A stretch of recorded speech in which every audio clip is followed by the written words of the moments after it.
bisa hadir ke tempat yang mulia, di majlis yang mulia bersama orang-orang yang Allah muliakan, orang-orang yang saleh, orang-orang yang satu visi, satu misi, satu tujuan, satu keinginan untuk meraih ridha, pahala, ajar, balasan dari Allah Subhanahu wa taala dan tempat kembali yang baik berupa jannah an-na'im, berupa syurga yang penuh dengan kenikmatan. Kemudian selawat teriring salam juga tidak lupa dan lalai kita sanjungkan kepada uswah kedua kita, tauladan kita, manusia pilihan Nabi akhir zaman, khatamul anbiya wal mursalin, penutup para nabi dan rasul, Muhammad bin Abdullah bin Abdul Muttalib bin Hashim bin Abdul Manaf bin Kilab bin Kinana bin Ma'ad bin Adnan min dzurriyyati Ismail alaihissalam. Semoga selawat dan salam tercurah kepada beliau, keluarganya, para sahabatnya, tabi'in, tabi'ut tabi'in, dan orang-orang yang senantiasa mempelajari, mengajarkan, mengamalkan, mendakwahkan sunnah Nabi alaihi salatu wassalam. Allah Subhanahu wa taala memberikan kepada kita banyak sekali kenikmatan dan kemudahan. Mudah dalam bertalabul ilmi, termasuk zaman-zaman sulit seperti kemarin-kemarin masa pandemi. Allah berikan kepada kita solusi, jalan keluar, kajian online di mana-mana. Ya, tinggal mengikuti mana yang kita suka, mana yang selera dan sesuai dengan kebutuhan kita. Allah berikan banyak jalan dan banyak kemudahan. Ya, maka setiap kali ada sesuatu yang sulit, maka kedatangan kemudahan tersebut akan Allah berikan. Inna ma'al usri yusra. Disebutkan oleh para ulama, khususnya Abdurrahman As-Sa'di rahimahullahu taala, bahwasanya sesuatu yang ma'rifah atau sesuatu yang nakira, ma'rifah tufidu al-umum, memberikan faedah umum. Inna ma'al usri yusra. Ya, bahwasanya satu saja kesulitan yang didapatkan oleh seseorang, maka akan banyak kemudahan-kemudahan yang Allah Subhanahu wa taala berikan kepadanya. Jemaah kaum muslimin, ikhwani fiddin, azanillahu wa iyyakum. Pada kesempatan malam hari ini biiznillah, ini merupakan kesempatan pertama perdana, ya, Masya Allah, saya membawa nama besar para asatis yang lain, senior-senior saya, ya, dari sisi keilmuan, dari sisi pengalaman, dari sisi pengetahuan. Ustaz Adi Syafiq, ya, Ustaz Abu Najwa, ya, Ustaz Purnomo yang sudah pindah katanya gitu, ya, dan juga para asatis yang lain yang Masya Allah lebih alam daripada ana. Pada kesempatan sore hari ini diberikan kesempatan gitu, ya, Masya Allah, yang fakir ini kepada DKM untuk bisa menemani antum, kita belajar bareng, ya, kita sama-sama memurojaah, kita sama-sama mengkaji peninggalan warisan yang disebutkan oleh para ulama. Ya, kalau dalam masalah warisan urusan dunia, kadang-kadang antara orang tua berkelahi sama anak, antara anak menuntut orang tua, antara saudara berantem sama saudaranya.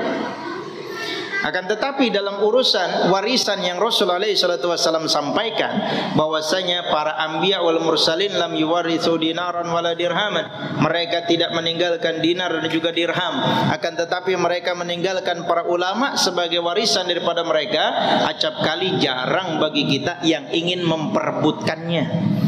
Bahkan mungkin hanya 1-2 bisa terhitung. Dalam urusan dunia, Masya Allah, ya, orang tidak berhenti-berhentinya untuk mendapatkan yang paling banyak. Ketika agama mengajarkan laki-laki kebagian 1, perempuan dapat separuh alias setengah, apa yang terjadi? Mereka menganggap aturan Islam tidak sah, tidak adil, berpihak kepada gender tertentu dan lain-lain. Padahal Allah Subhanahu wa taala jadikan para ulama ini sebagai sebuah kenikmatan yang Allah berikan kepada kita yang ingin mendapatkan warisan. Kalau dalam urusan dunia ingin mendapatkan warisan sebanyak-banyaknya, terlebih lagi secara akal, logika pemikiran kita, siapa yang ingin mendapatkan warisan banyak dalam urusan akhirat, itulah orang yang berhasil, sukses dan beruntung. Tapi nyatanya Allah Subhanahu wa taala sampaikan sendiri, wa ma utitum bihi illa qalila. Kalian itu diberikan cuman sedikit. Nah, yang sedikit ini juga jarang bagi siapa saja yang mau memperebutkannya, mau mengambilnya. Nah kita alhamdulillah biiznillah biaqdarillah Allah berikan kesempatan kepada kita untuk bisa hadir di tempat ini mengambil warisan yang telah ditinggalkan oleh para nabi dan rasul, yaitu tulisan-tulisan, karya-karya, kutipan-kutipan, buku-buku, qaul, ucapan, perkataan yang disebutkan oleh para ulama, sehingga sesuatu yang mubham, sesuatu yang syubhat, sesuatu yang masih samar tampak jelas di mata kita. Kebenaran hakikatnya adalah sesuatu yang sudah sangat jelas. Sebagaimana syair Arab mengatakan, al-haqqu syamsun wal uyunun nawadhir lakinnaha takhfa 'alal 'amyan. Bahwasanya al-haq atau kebenaran itu sudah sangat jelas, terlihat bak mentari, bagai matahari. Orang dari ujung kulon sampai wetan, dari kanan kiri, dari utara selatan, timur dan barat, semuanya tidak akan memperebutkan untuk mendapatkan sinar matahari dan melihat sinarnya. Sangat jelas. Walakinnaha takhfa 'alal 'amyan. Akan tetapi matahari tersebut bersembunyi. Bersembunyi dari siapa? 'Alal 'amyan, dari orang-orang yang buta. Orang yang buta, matanya tidak bisa melihat, diberitahu, dikabarkan mataharinya bagus, sinarnya bagus, bentuknya besar, warnanya ini, pasti tidak akan ngerti dan tidak akan paham. Begitulah bagi orang yang bodoh, kemudian dijejali dengan berbagai macam syubhat dan dia tidak bisa mengkonternya. Banyak sekali kerugian yang didapatkan oleh orang tersebut. Maka Allah Subhanahu wa taala memberikan kemudahan kepada kita. Saya ucapkan jazakumullah khairal jazak kepada DKM yang telah memberikan kesempatan. Mudah-mudahan ya, bisa meneruskan jejak-jejak para asatis yang lain ya, dalam rangka upaya untuk memberikan pemahaman kepada diri saya pribadi dan umumnya bagi para jemaah sekalian. Tapi pada kesempatan malam hari ini kita akan membahas sebagaimana mungkin, saya tidak tahu sudah di-share atau belum, ada apa dengan 40. Mungkin di antara antum sudah bisa menebak. Walaupun makna daripada kajian tematik seringkali saya bawakan, saya sampaikan sifatnya sesuatu yang mendatangkan penasaran, supaya mereka menemukannya harus datang ke kajian gitu ya. Sehingga dibutuhkan apa? Pemikiran juga yang bikin orang penasaran apa gitu ya. Kalau yang namanya 40 bisa macam-macam, mengandung ihtimal, mengandung banyak kemungkinan. Misalnya 40 hari ya orang nipas, 40 hari ya tetangga sebelah kita khuruj misalnya ke IPB gitu ya, India, Pakistan, Bangladesh, itu selamanya 40 hari. Tetangga 40 kanan, 40 kiri, 40 depan, 40 belakang. Atau 40 tips misalnya biar diizinkan istri pertama gitu ya, mengandung banyak kemungkinan ya. Atau 40 jemaah misalnya gitu ya. Ada orang yang beranggapan bahwa kalau sholat Jumat tidak sampai 40 maka sholatnya tidak sah. Ya, saya punya seorang kawan yang membuat masjid, membangun masjid tepatnya di daerah Tiga Raksa Tangerang. Ya, daerah Tiga Raksa Tangerang. Bangunannya Masya Allah sangat megah ya, khas Timur Tengah ya, tapi jemaahnya tidak ada ya, jemaahnya tidak ada. Dan kemudian ketika sholat Jumatnya itu harus membaca ya, harus membaca dengan lafaz Arab semua. Kalau ada Indonesianya dianggap bahwa sholat Jumatnya tidak sah. Sholat Jumatnya atau khutbahnya Masya Allah tidak sampai 5 menit selesai ya, tidak sampai 5 menit selesai. Tapi salah satunya adalah mengharuskan jemaahnya harus total ada 40 orang. Ada 40 jemaah. Ya, sementara ketika peresmian saya sempat mendatanginya dan juga sampai di masjid tersebut, ikut sama-sama di situ dalam 1 kali Jumatan. Orang mau datang celingak-celinguk, lihat dulu banyak apa enggak orangnya. Kalau orangnya dikit, waktunya udah mepet, pindah. Ya, enggak Jumatan di situ.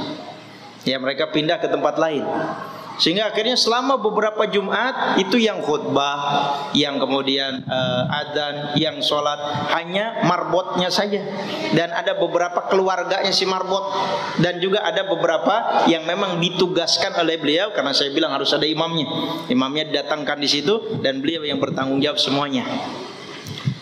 Sampai akhirnya bagaimana caranya ya supaya jemaahnya itu banyak. Ditanya ke saya, gimana caranya? Udah aja bikinin nasi padang ya, bagi siapa saja yang saat itu ingin sholat, pulangnya dibawa nasi padang. Bener, ada 60 lebih Ya, ada 60 lebih jemaah saat itu bisa sah menurut pemahaman mereka sholat Jumat lebih daripada 40 orang. Sampai sekarang masih bawa nasi padang kalau kurang Jumatan gitu ya. Ya, ini contohnya ketika berkaitan dengan 40. Nah, cuman yang lebih spesifik tentu saja sesuai dengan apa yang sering kali didengar dan disampaikan oleh para asatidz kita berkaitan dengan usia.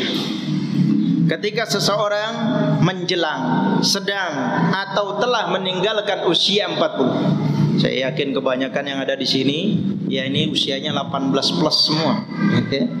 Dan ada yang usianya hampir 40, sedang atau bahkan sudah unlimited lebih daripada usia 40 tahun. Kalau ibaratnya lampu merah ada kuning, ada merah, ada hijau, ini sudah lampu kuning, warning, kedap-kedip. Seseorang sudah menjalankan kehidupan dunianya selama sekian puluh tahun dan dia sudah melewati satu masa, satu fase yang pertama di rahim ibu kita. Di antara kita kalau ditanya pasti nggak tahu dan pasti nggak ingat ngapain aja di dalam perut ibu, di dalam kandungan orang tua khususnya ibu kita. Allah Subhanahu wa taala lahirkan kita, mudahkan kita sebagaimana Allah katakan wallahu akhrajakum min butuni ummahatikum la ta'lamuna syai'a. Allah mengeluarkan kalian dari perut-perut ibu kalian dalam kondisi tidak ngerti, tidak tahu apa-apa. Maka Allah Subhanahu wa taala sampaikan kita pada masa dan fase yang kedua, hidup di dunia ini. Hidup yang ada sangat berat, ujiannya, fitnahnya, musibahnya, cobaannya bervariasi, beragam. Ada yang berat, ada yang ringan, ada yang biasa-biasa saja. Bagi orang lain terasa berat, bagi dia terasa sepele, atau bagi dia terasa sepele, bagi orang lain terasa berat. Allah Subhanahu wa taala menguji sesuai kadar keimanannya. Nabi SAW mengatakan bahwasanya asyaddun nasi bala'an al-anbiya tsummal amsal fal amsal. Yaitu bala ujian yang paling berat yang diterima oleh seseorang itu adalah para nabi. Itu adalah puncak daripada ujian yang sangat dahsyat. Selanjutnya yang serupa dengan mereka, yang serupa dengan mereka. Dari sisi apa? Keimanannya. Semakin berat ujian yang diterima seseorang, semakin besar juga keimanan yang ada dalam diri orang tersebut. Nah, ketika usia seseorang 40, ternyata hikmah dan teliti oleh para ulama, satu-satunya angka, satu-satunya jumlah, satu-satunya usia yang Allah sebutkan di dalam Al-Quran hanyalah 40 ini. 40 tahun. Sementara di sisi yang lain Nabi SAW menyampaikan dalam sebuah hadis, a'maru ummati ila ma baina sittina wa sab'ina sana. Umur umatku tidak lebih dari 60 atau 70 tahun. Kalau kita hitung-hitung, Allah menyampaikan 40 tahun, lebih dari setengah kehidupan sudah kita lakukan, sudah kita lewati. Suka, duka, pahit, manis, asam, garam, semua sudah kita rasakan. Allah Subhanahu wa taala mendewasakan fisik kita, mendewasakan rohani kita, mendewasakan mental kita, mendewasakan keimanan kita. Kita menemukan hidayah sunnah saja Masya Allah mungkin berliku jalannya, ya mungkin berkelok-kelok. Allah Subhanahu wa taala jadikan banyak ujian dan cobaan yang menimpa orang tersebut untuk mengenal sesuatu yang paling berharga dalam hidupnya, yaitu sunnah. Di saat sekarang kita sudah mendapatkan itu, apa yang kita kerjakan? Apa yang kita lakukan? Apa yang kita pikirkan? Ya, maka ayat ini, yaitu dalam surat Al-Ahqaf ayat yang ke-15. Surat Al-Ahqaf ayat yang ke-15 menjelaskan kepada kita tentang sebuah angka. Angka tersebut dia merupakan sebuah hal yang Allah Subhanahu wa taala jadikan sebuah rahasia yang dikutip dan diungkapkan oleh salah satunya Imam Al-Qurtubi rahimahullah taala dalam kitab tafsirnya. Di dalam ayat ini Allah tabaraka wa taala mengatakan a'udzubillahi minasyaitonir rajim wa wassaynal insana biwalidayhi ihsana. Lihat, Allah menyampaikan step by step, bertahap, satu demi satu, setiap fase dalam kehidupan manusia sampai tek puncaknya pada usia 40 tahun tersebut, apa yang harus dia kerjakan. Allah ingatkan kita dengan mengatakan kami berwasiat kepada manusia biwalidayhi, yaitu tentang orang tuanya, kedua orang tuanya, agar berbuat baik kepada mereka, yang kita kenal dengan istilah birrul walidain, berbuat baik kepada mereka. Hamalatsu ummuhu kurha. Allah Subhanahu wa taala jelaskan alasannya kenapa kalian, kita manusia harus berbuat baik kepada orang tua. Alasannya hamalatsu ummuhu kurha, ibunya sudah hamil, mengandung, kurha, dengan susah payah, dengan lelah capek. Wa wada'at sukurha, kemudian melahirkan dia juga lelah, capek, bahkan bertaruh dengan nyawa. Wa hamluhu wa fisaluhu 30 syahran, hamilnya menyusuinya sekitar 30 bulan. 30 bulan bagaimana? 24 bulan menyusui, 6 bulan hamil. Dihitungnya menurut salah satu pendapat Imam Ahmad bahwa dihitung 6 bulan ketika roh sudah mulai ditiupkan oleh malaikat atas perintah dari Allah. Sampai 6 bulan ketika hamilnya usia wajar 9 bulan. Plus dengan 24 bulan 30 bulan. 30 syahra. Hatta idza balagha asyuddahu, sampai kalau dia sudah usia balik disebutkan oleh Imam Al-Qurtubi usia kuat, usia mapan, disebutkan dalam tafsirnya 18 tahun. Wa balagha arba'ina sanatan, ini yang syahid, yang jadi pokok pembahasan kita, sampai usia dia sudah 40 tahun. Allah Subhanahu wa taala mempersiapkan nabinya yang mulia alaihi salatu wassalam untuk menjadi nabi dan rasul sejak kecil. Bahkan usia 4 tahun terjadi peristiwa syaqqus sadri, pembelekan dada beliau oleh malaikat Jibril atas perintah Allah. Faghassalahu, kemudian dicuci oleh malaikat Jibril. Bima'i zamzama, dari air zam-zam, kemudian dimasukkan lagi sampai akhirnya ditutup kembali, sampai Anas bin Malik yang meriwayatkan hadis tersebut menyaksikan bekas jahitan yang diderita oleh Nabi alaihissalatu wassalam. Tapi tidak disangka 36 tahun kemudian Allah jadikan alama an-nubuwah, diangkat sebagai nabi dan rasul. Allah ingin bersihkan dan sucikan hati dari Nabi yang mulia alaihissalatu wassalam. Umur 40 tahun Nabi SAW sudah usia matang. Bagaimana pengalaman hidup beliau sangat dahsyat di usia tersebut. 13 tahun beliau berdakwah, beliau berjuang, berkorban, berusaha, mengerahkan darah, keringat, air mata. Tidak berhasil alias zong. Tidak ada yang didapatkan apa-apa. Bahkan terusir dari mana? Tempat tinggalnya, rumah asalnya sendiri.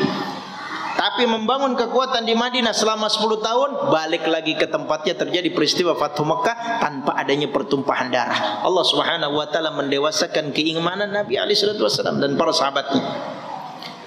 Maka arba'ina sanah, ketika usia 40 tahun, apa yang terjadi? Qala Rabbi auzi'ni an ashkura ni'mataka allati an'amta alayya wa ala walidayya wa an a'mala salihan tardahu. Ketika seseorang memasuki sedang atau akan usia 40 tahun, banyak yang sudah dia alami. Mulai salah satunya apa? Rambut sudah mulai berubah warnanya. Kumis, jenggot. Ya, tadinya kita bangga-banggakan waktu masih muda, ternyata apa? Berubah warnanya sebagai tanda bahwa dia sudah berubah dari syab menjadi syekh. Dari pemuda menjadi apa? Manula. Dari pemula menjadi manula. Sudah mulai berubah. Biasanya yang nyetir, bawa mobil, ketemu sama Pak Oga, kalau sudah berubah dipanggilnya apa? Om, kasih Om, si Pak, gitu ya. Padahal sebelumnya dipanggil apa? Mas. bahkan ada yang manggil Dek gitu ya. Sudah mulai berubah, muncul uban, muncul fisiknya sudah mulai susah ya, naik motor jauh dikit udah pinggangnya terasa sakit, tangannya udah kesemutan gitu ya. Banyak penyakit-penyakit yang sudah dialami sama dia. Bahkan cerita ke temannya sesama usia 40 tahunan bahwa penyakit-penyakit sudah mulai berdatangan. Ngangkat berat sedikit sudah mulai lemah, kerja berat sedikit sudah tidak kuat, tidur sudah mulai tidak nyenyak. Banyak sekali kenikmatan yang sudah Allah angkat ketika usia 40 tahun. Maka Allah Subhanahu wa taala ajarkan, peringatkan kepada kita dengan firman-Nya, Robbi auzi'ni. Dia mengatakan, Robbi wahai Robku, auzi'ni, berikanlah petunjuk kepadaku. Ternyata untuk melakukan sesuatu yang namanya ketaatan, tujuannya taqarrub, mendekatkan diri kepada Allah, tidak akan mungkin dengan kekuatan kita secara individu saja. Kalau dengan kekuatan kita saja, kenapa orang bisa naik ke atas gunung, menyeberangi lautan, tapi mengangkat dirinya sendiri saja tidak bisa. Adzan berkumandang lewat, puasa Ramadan lewat. Padahal Allah Subhanahu wa taala memberikan kekuatan fisik kepada orang tersebut, sebagaimana kaum Ad, kaum Samud yang Allah Subhanahu wa taala berikan banyak keistimewaan secara fisik kepada mereka.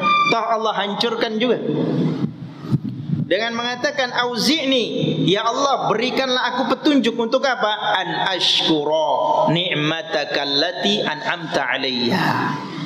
Ada dua diantaranya adalah yang sudah masa lalu, dua diantaranya yang akan dia hadapi di masa yang akan datang.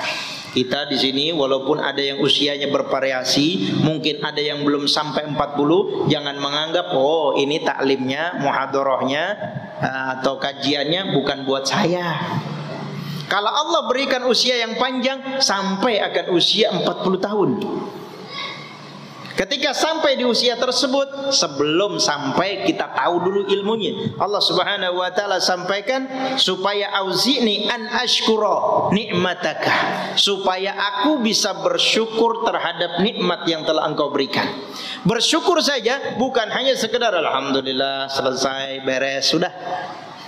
Tapi ternyata dibutuhkan pertolongan dari Allah bagi seseorang bisa bersyukur terhadap nikmat yang Allah kasih kepada orang tersebut. Allah sudah sangat banyak disadari atau tidak.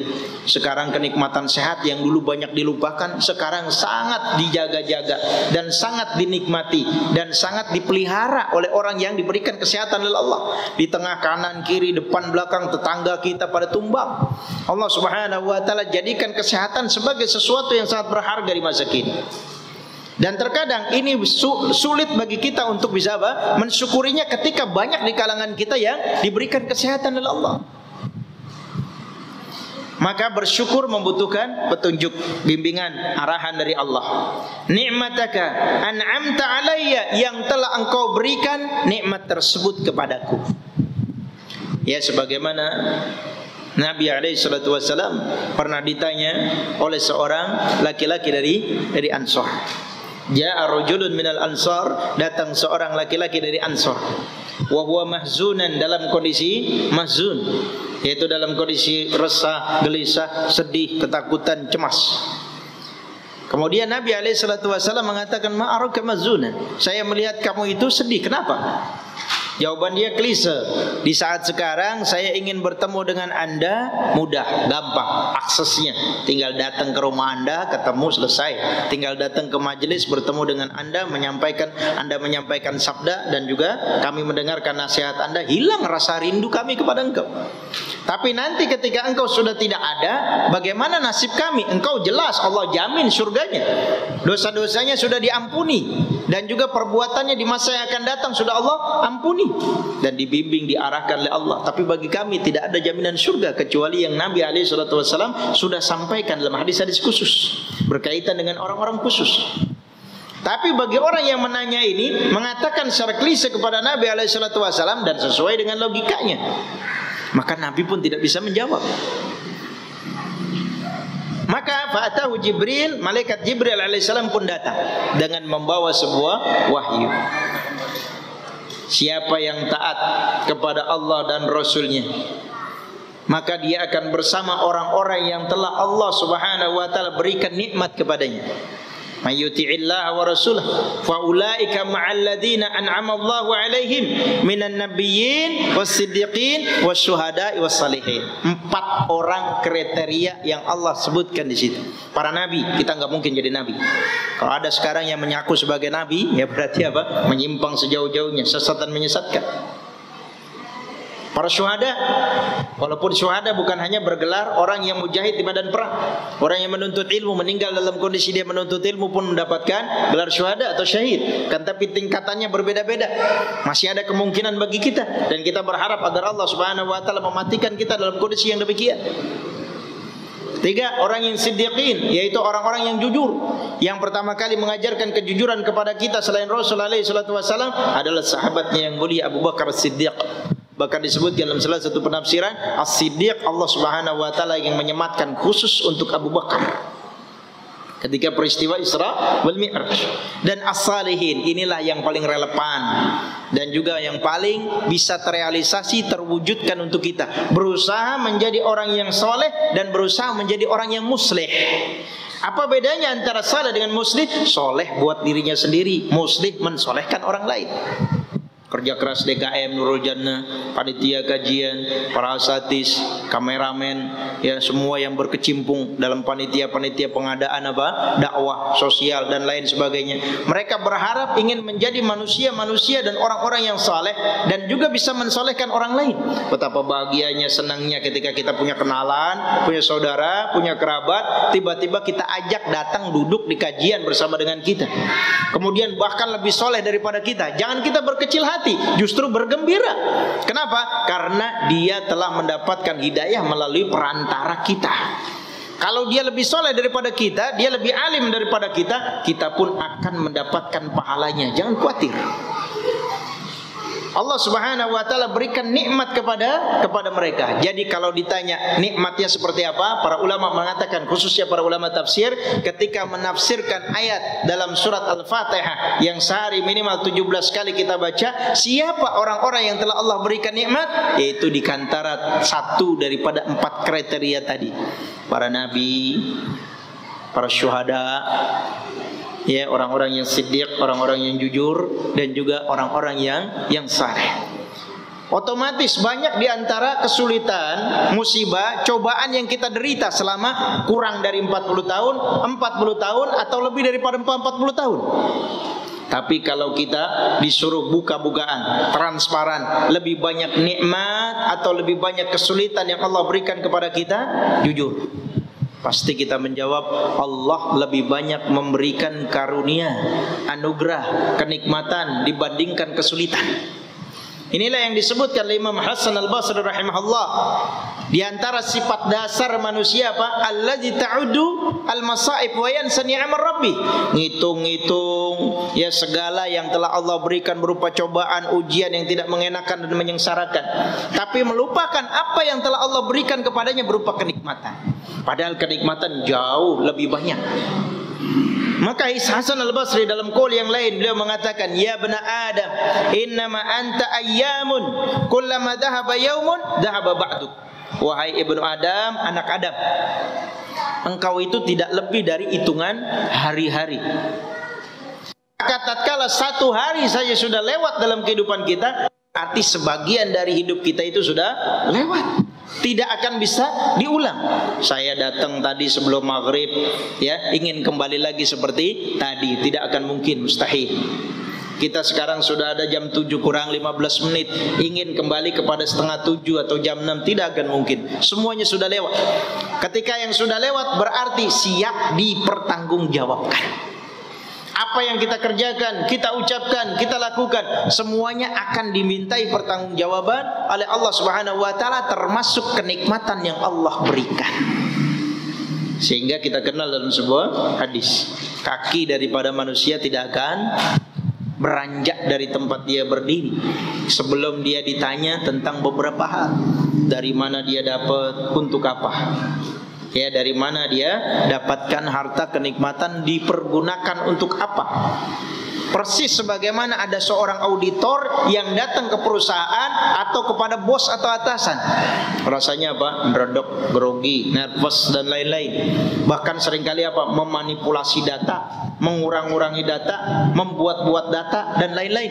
Tujuannya untuk apa? Menyelamatkan si orang tersebut. Bahkan ketika diperkarakan, dia bisa mencari pengacara yang paling mahal, pengacara yang paling berpengalaman, pengacara yang paling bagus untuk menyelamatkan dia, minimal meringankan hukumannya.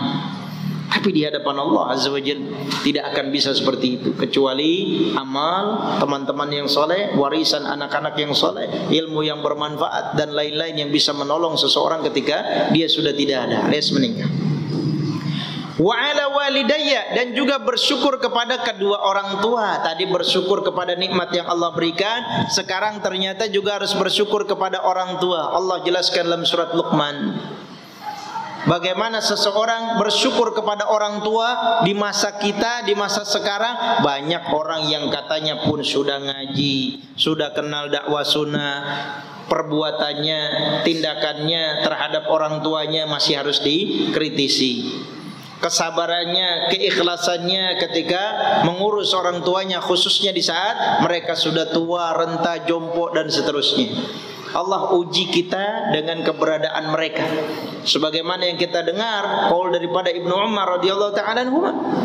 Ya, ketika ada seorang yang dari Yaman sedang menggendong ibunya sambil tawaf.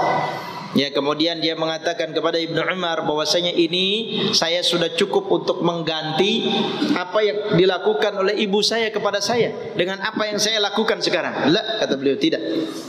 Bahkan tidak bisa membalas walaupun dengan hanya sekali tekanan ketika dia ingin mengeluarkan kita. Dahsyatnya, besarnya pengorbanan seorang orang tua kepada kita selaku anaknya, sehingga Allah Subhanahu wa taala memadu padankan antara bersyukur kepada Allah dengan bersyukur kepada orang tua.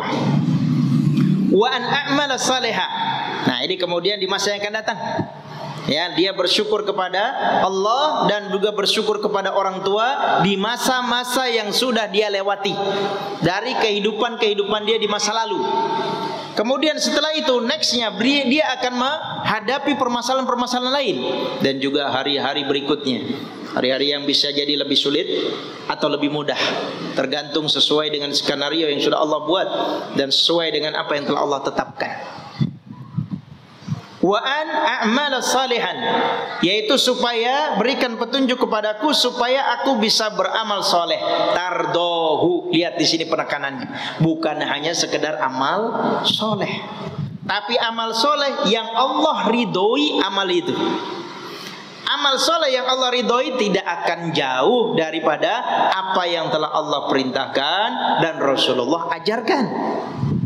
Ini sebagaimana kita sudah hafal, hatam semua tentang masalah ini, berkaitan dengan amalan, perbuatan yang dikategorikan sebagai amal soleh, walaupun menurut kita istihsan, menganggap kita itu baik, ya, akan tetapi tidak sesuai dengan apa yang telah Allah ajarkan dan Rasulnya contohkan, berarti tidak dimasukkan ke dalam kategori amal soleh tardohu yang Allah ridhai. Maka di sini penekanannya, ketika seseorang sudah melewati fase tersebut, usia tersebut, dia minta kepada Allah agar Allah memberikan kemudahan kepadanya dan petunjuk untuk bisa beramal saleh yang Allah ridhoi. Wa aslih li fi dzurriyyati, dan berikan kemudahan kepada dia untuk memperbaiki dirinya dan juga memperbaiki keturunan-keturunannya. Ghalibnya, aksar, kebanyakannya orang yang sudah usia 40 tahun itu sudah menikah dan sudah punya anak. Sehingga orang yang sudah menikah, orang yang punya anak diberikan pemikul tanggung jawab, mas'uliyah, berupa istri dan anak-anaknya yang harus dia nafkahi lahir dan batin. Ya, bukan hanya sekedar lahirnya saja diberikan apa? Pendapatan yang cukup, kebutuhan yang cukup, akan tetapi rohaninya tidak pernah kita isi, tidak pernah kita cas. Ya, maka ini salah satunya aslih li. Ya, perbaikilah diriku. Wa fi dzurriyyati, dan juga keturunan-keturunanku. Alangkah ruginya orang yang meninggalkan dunia ini, kemudian Allah berikan banyak rezeki berupa keturunan, kemudian disebabkan karena keturunannya tersebut harusnya jadi modal, tapi justru dia merugi dengan modal yang tidak balik, bahkan buntu. Karena tidak adanya sifat dayus dalam dirinya, tidak adanya sifat saling memberikan nasihat, tidak adanya sifat ta'awun 'alal birri wat taqwa, tidak adanya perintah kepada kebaikan dan larangan daripada kemungkaran di dalam rumahnya. Sehingga inilah yang disebut oleh Allah Subhanahu wa taala dalam surat Az-Zukhruf, al-akhillau yauma idzin ba'duhum li ba'din aduwwun illal muttaqin. Ibnu Abbas radhiyallahu taala anhuma, beliau menjelaskan di dalam ayat tersebut, nanti di akhirat akan ada seorang ibu yang akan menuntut anaknya, suami menuntut istrinya, istri menuntut suaminya, orang tua menuntut anaknya. Padahal di muka bumi al-akhilla, kata Allah Subhanahu wa taala, khila jaman khalil, saling berbelas kasih, saling bercinta kasih, saling menyayangi, saling merindukan.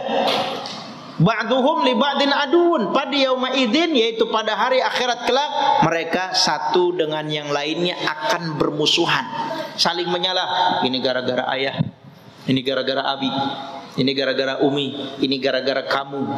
Ya, sehingga sakitnya sekarang akhirnya merasakan azab neraka yang Allah Subhanahu wa taala berikan kepada mereka. Mereka akan saling menyalahkan. Illa al-muttaqin, kecuali orang-orang yang bertakwa. Bertakwa kepada Allah dikecualikan dengan adatul istisna dari Allah Azza wa Jalla. Ya, tentang orang-orang yang bertakwa kepada Allah yang ternyata dikecualikan dari hal yang demikian. Wa aslih li fi dzurriyyati inni tubtu ilaika wa inni minal muslimin. Dia mengucapkan hal yang demikian, sungguhnya saya bertaubat. Usia 40, banyak cita-cita. Zaman kita dulu SD, SMP, ngelihat orang usia 40 tahun naik motor bagus, naik mobil bagus, rumahnya mentereng, perabotannya komplit, istrinya cantik, anaknya semuanya, keluarganya harmonis. Kita berharap ketika SMP, kalau saya usia 40 tahun pengen kayak gini, angan-angannya, cita-citanya. Ketika usia 40 tahun ternyata Allah berikan karunia, bisa merasakan seperti orang yang kita jadikan model percontohan dahulu, ternyata kok biasa-biasa saja rasanya, begini doang. Kenikmatannya semu sebentar. Orang capek, rezekinya banyak, nikmatinya susah. Zaman dulu kecilannya hidup susah, gak bisa jajan, jajan enak gak punya duit. Begitu udah besar bisa apa? Bisa nyari uang, ternyata penyakit banyak datang, pengen makan enak, kata dokter nggak boleh, kata dokter nggak boleh. Padahal uangnya ada. Allah Subhanahu wa taala jadikan kepada diri kita bisa menarik ibroh, pengalaman dari orang lain, dari kehidupan mereka. Kita rasakan orang-orang 40 tahun kenyang kehidupan dunianya, sudah kelihatan. Ya, merasakan nikmatnya dunia, ya merasakan nikmatnya hidup, ya Allah berikan. Tapi ternyata apa? Ketika usia itu enak lihat anak sekolah, ya anak sekolah kayaknya nggak punya beban, nggak punya pikiran, nggak dikejar-kejar kerjaan, nggak dikejar-kejar deadline, nggak ditanya-tanya sama bos dan seterusnya.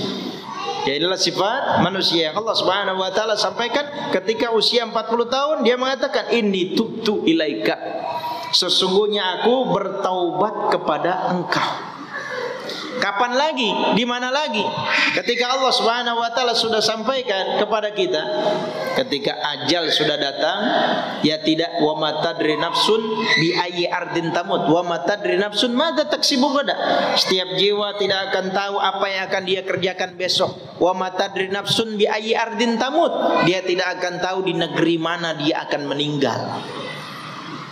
Maka seseorang yang cerdas, hendaknya al-kayyis, orang yang cerdas, senantiasa dia mempersiapkan dirinya untuk menghadapi hari tersebut. Sehingga Syekh Muhammad bin Shalih Al-Utsaimin mengatakan, al-mutaqayyizu, orang yang cerdas, orang yang pandai, man ja'ala 'adatahu ibadatan, yaitu orang yang menjadikan kebiasaannya jadi ibadah. Al-ghafil, sementara orang yang lalai, man ja'ala ibadatahu adatan, orang yang menjadikan ibadahnya jadi kebiasaan. Saya mah biasa sholat malam, Saya mah biasa puasa Senin Kemis, saya mah biasa puasa Ayamul Bid, saya mah biasa begini-begini. Walaupun casingnya, zahirnya kelihatannya ibadah, tapi dijadikan kebiasaan tanpa adanya unsur niat, maka tidak akan berfaedah, tidak akan bermanfaat. Yang Syekh mengatakan al-ghafil, yaitu orang yang lalai. Sementara al-mutaqayyid, yaitu orang yang cerdas, orang yang pandai, menjadikan kebiasaannya sebagai ibadah. Dia sertakan niat. Maka kita punya siasat, punya strategi bagaimana satu pekerjaan bisa menuai banyak pahala. Sertakan niat yang banyak. Goes, ya boleh dalam hukum Islam, mubah. Dia bisa berubah status dan hukumnya kalau berubah juga caranya, berubah waktunya, berubah sifatnya, dan seterusnya.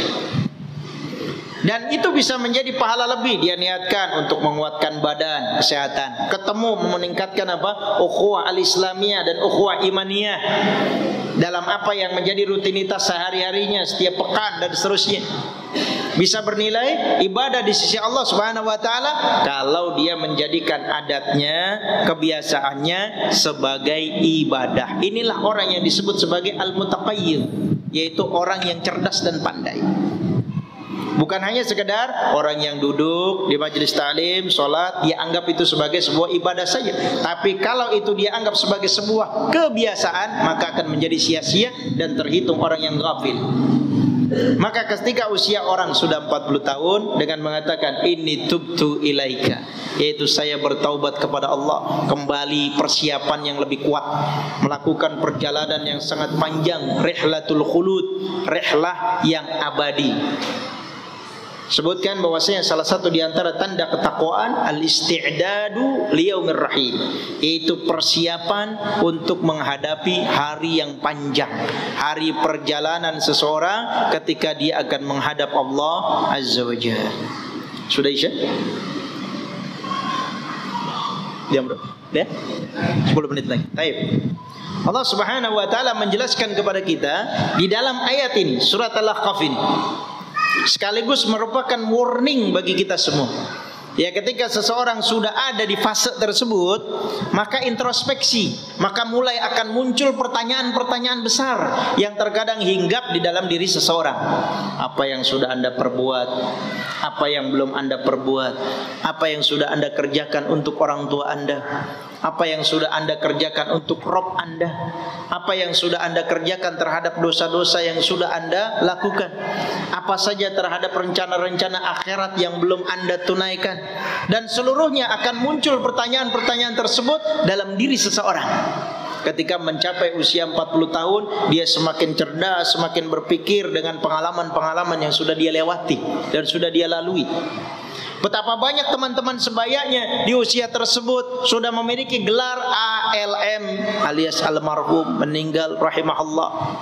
Disampaikan dalam grup alumni ini, alumni itu, grup ini, grup itu. Kemarin pada kegiatan banyak pandemi gitu ya, hampir setiap grup puluhan, masing-masing punya grup, belum grup ini, grup itu, masing-masing medsos ada grupnya. Tiap hari ada innalillahi, tiap hari ada berita kalimat istirja menyampaikan kepada meninggalnya seseorang. Bahkan di antara yang meninggal lebih muda daripada kita usianya. Seringkali kita menyampaikan, Allah tadi baru ketemu sama saya, sekarang sudah nggak ada. Semalam baru ngobrol, semalam baru ngopi bareng, minggu lalu baru goes bareng, dan seterusnya. Ucapan-ucapan terkejut dan kaget seraya heran ketika mendengar si fulan, orang yang dia kenal sudah meninggal. Ya, maka ketika seorang ditegur, diingatkan, ini rezeki bagi kita orang yang masih hidup. Maka sebuah syair Arab mengatakan, Syamir, ya sahi, Syamir, la tazal. Wahai saudaraku, wahai kawanku. Syamir bimana ijtahid, bersungguh-sungguhnya. Zakiral al-maut, mengingat kematian. Fanisyanuhu dolalun mubin, maka melupakan kematian tersebut akan mengandung kesesatan yang nyata.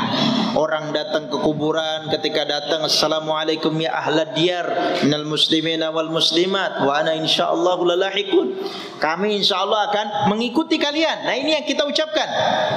Kita sekarang mengangkat keranda, besok bisa jadi kita yang diangkat. Sekarang kita mengumumkan, besok jadi kita yang diumumkan. Sekarang kita yang mensolati, besok jadi kita yang disolati. Sekarang kita yang memandikan, besok jadi kita yang memandikan, dan seterusnya. Allah Azza wa Jalla masih memberikan kesempatan. Walaupun usia kita belum 40, saatnya 40, setelah selesai 40, intinya Allah Azza wa Jalla merahasiakan kepada kita kapan waktu kita habis di dunia ini. Sehingga manfaatkan semaksimal mungkin, sebaik-baiknya ketika Allah sudah mewanti-wanti dan juga memperingatkan kepada kita tentang usia ini. Dan ini disebutkan satu-satunya angka yang Allah Subhanahu wa ta'ala peringatkan kepada kita. Seringkali mungkin kita punya keturunan, punya anak, punya saudara atau kenalan yang sudah meninggal sebelum usia balik atau meninggal usia bayi. Kita sering berpikir, enak sekali jadi mereka tidak pernah mengalami seperti yang kita alami sekarang, ujian, cobaan, dan juga kita belum tentu akan kembali kemana, walaupun tujuan akhir kita sebagaimana Nabi Adam diciptakan di surga. Ya kan, tapi inilah hikmah yang Allah berikan kepada kita, sehingga mau tidak mau ini merupakan bagian keimanan kita kepada takdir yang telah Allah tetapkan kepada kita. Yang mudah-mudahan kita semua berharap dengan wasilah sekecil-kecilnya apa yang sudah kita amalkan dan kita kerjakan bisa menjadi perantara, sarana bagi kita untuk menyelamatkan kehidupan kita di dunia dan juga menyelamatkan kehidupan kita di akhirat kelak. Mungkin ini para ikhwah sekalian, para jemaah, khususnya para jemaah yang ada di Masjid Nurul Jannah dan sekitarnya. Syukran, jazakumullah khairal jaza atas ihtimamikum, atas atensi antum, perhatian antum. Mudah-mudahan Allah Subhanahu wa taala berikan kemudahan dalam urusan dunia dan akhirat kita, dan Allah jadikan usia kita berkah. Usia kita berkah sesuai dengan apa yang disampaikan oleh Abdurrahman As-Sa'di. Imam Abdurrahman As-Sa'di, guru daripada Syekh Muhammad bin Shalih Al-Utsaimin, ketika diajak kongko-kongko, ngobrol-ngobrol tapi tidak ada faedahnya, beliau mengatakan, seandainya waktu kalian bisa aku beli, niscaya aku akan beli waktu kalian. Mudah-mudahan Allah Subhanahu wa taala jadikan waktu kita ini bisa bermanfaat dan menjadi sarana untuk menyelamatkan kita di akhirat kelak. Amin amin ya rabbal alamin. Yang benar datangnya dari Allah Azza wa Jalla dan Rasulnya, dan yang salah datangnya dari diri anak pribadi, kekhilafan, kebodohan, ya kurang dan minimnya ilmu yang saya miliki. Karena itu kita beristighfar kepadanya. Aktabi bidu'ai kafaratul majlis. Subhanakallahumma wa bihamdika asyhadu an la ilaha illa anta astaghfiruka wa atubu ilaik. Wassalamualaikum warahmatullahi wabarakatuh.